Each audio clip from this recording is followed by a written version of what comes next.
Hey YouTube, what's up?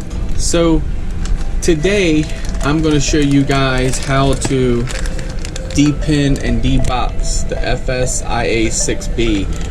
Brian Howard reached out to me and asked me to do, well, asked me how I did it, and I just told him I'd go ahead and do a video. So this is a Flysky fs-ia6x radio, brand new. The first step is you're going to want to bind to this, okay, before you do all this, and you'll see what I'm saying in the end, because we're going to be removing the box, which that's the plastic covering, and then all those pins down in there. So let's go ahead and get it unpackaged and get it started. Is we have to remove 2 screws on the back. I've only removed 1, so let's go ahead and get this one here. Yeah, a little easier to do with one hand, or harder to do with one hand, like I say. Let's go ahead and take that out. Put this on. There you go. And then you'll have a sticker on this side that you want to remove. Get that out of there. So then at that point, you just more or less peel it apart. Start from the back here. It's kind of got like 2 grooves in the front here. Just lift it right off, as you can see. So with that, you kind of just pull off the back here. I got the bind plug in. Let's go ahead and remove that. You just peel this off just like that. There you go. You've just deboxed it. Now you have the pins. So what I like to do is, obviously these days we're all running S-bus, but we know on Flysky it's I-bus. So you know, here's going to be your positive, your negative, and your signal in, so you can solder on the back here. You can remove these pins actually if you want to.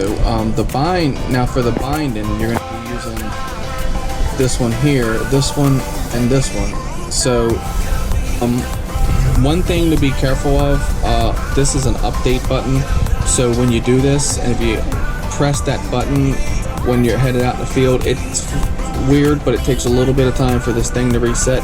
So you kind of want to watch messing with that. Put some conformal coating or something over it.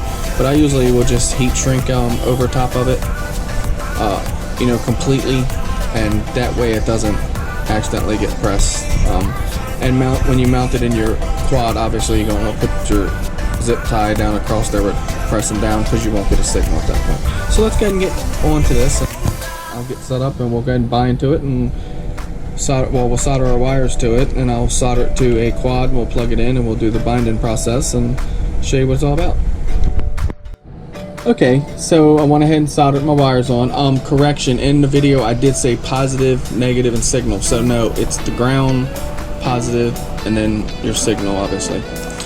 So with that said, you know how to hook it up. You're going to hook your positive to the 5 volt, your ground to the ground, obviously, and then your yellow to the signal pad on your receiver, whatever RX you're using, UART. So, alright, so now let's go ahead and I'll hook this to 5 volts and we'll get bound to this before you cut any pins off, because it just makes sense, because if not, then you have to go ahead and do a jumper wire.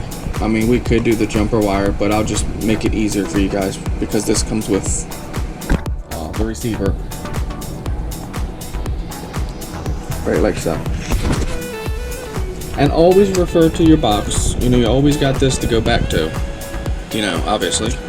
So yeah, let me go ahead and get set up here and we'll get this soldered into 5 volts and I'll show you what's going on.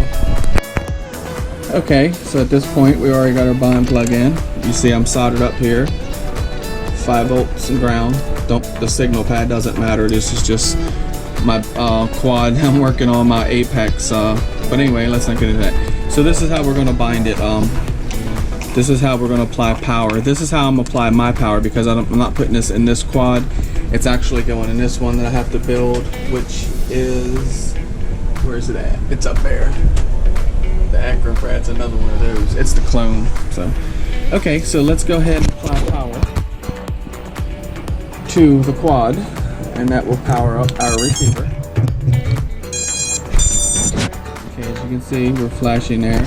So now over here on the transmitter, what you're going to do is you're going to press down on the bind key and turn on power switch. See RX binding. Okay. Now we'll remove the bind key. And as you can see, it's bound. You just reset everything and all is bound up. We take and unplug the quad. Let's get it. Let me get it here. Sorry about the light there.